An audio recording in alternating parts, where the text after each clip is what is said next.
ইঁদুরের মাধ্যমে ছড়ানো হান্টা ভাইরাস নিয়ে এখনই দুশ্চিন্তার কিছু নেই বলে জানিয়েছেন জনস্বাস্থ্য বিশেষজ্ঞরা। তবে বিষয়টি নিয়ে গবেষণার প্রয়োজন রয়েছে বলে জানান তারা। এছাড়া প্রতিকার হিসেবে ইঁদুরের সংস্পর্শে আসলে সাবান দিয়ে ভালোভাবে হাত ধোয়ার পরামর্শ দেন বিশেষজ্ঞরা। সম্প্রতি হান্টা ভাইরাস নিয়ে দেশ এবং বিদেশের বিভিন্ন গণমাধ্যমে সংবাদ প্রচার হয়েছে।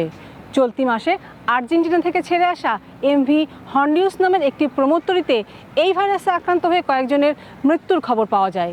কি এই হান্টা ভাইরাস, কিভাবে মানুষের মধ্যে সংক্রমিত হয়, বাংলাদেশের জন্য এর ঝুঁকি কতটা, আর এর প্রতিকারই বা কী?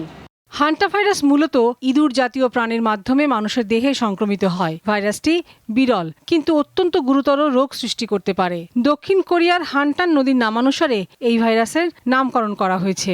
মূলত শ্বাস প্রশ্বাসের মাধ্যমেই এই ভাইরাসে সংক্রমিত হয় মানুষ।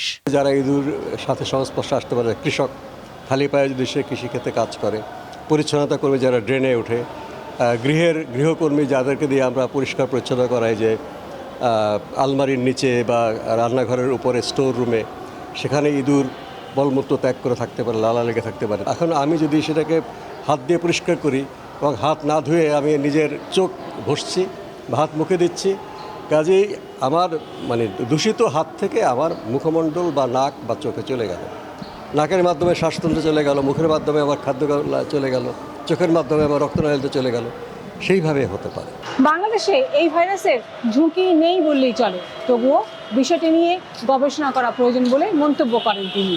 বিশ্ব স্বাস্থ্য সংস্থার পরামর্শক্রমে বাংলাদেশে একটা সার্ভে করা যেতে পারে, আমাদের দেশে ইঁদুরের মধ্যে কোনো হান্টা ভাইরাস আসলো কিনা, মানুষের মধ্যে আসলো কিনা।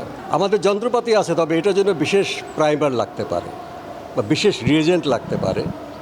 সেটা লাগলে WHO, আশা করি যেহেতু WHO সারা পৃথিবীতেকেই অ্যালার্ট করেছে, সমস্ত এপিডেমিওলজি ইনস্টিটিউট এবং স্বাস্থ্য মন্ত্রণালয়কে, তাদের কাছে চাইলে তারা নিশ্চয়ই দেবে আশা করি। ইঁদুর এবং এই জাতীয় প্রাণীর উপদ্রব যে জায়গায় আছে সেই স্থান পরিষ্কার করার পর সাবান দিয়ে ভালো করে হাত ধোয়ার পরামর্শ দেন তিনি। অনেকগুলো ভাইরাসের সমষ্টিগতভাবে হান্টা ভাইরাস বলা হয়। লাবণী গুহ, দীপ্ত সংবাদ, ঢাকা।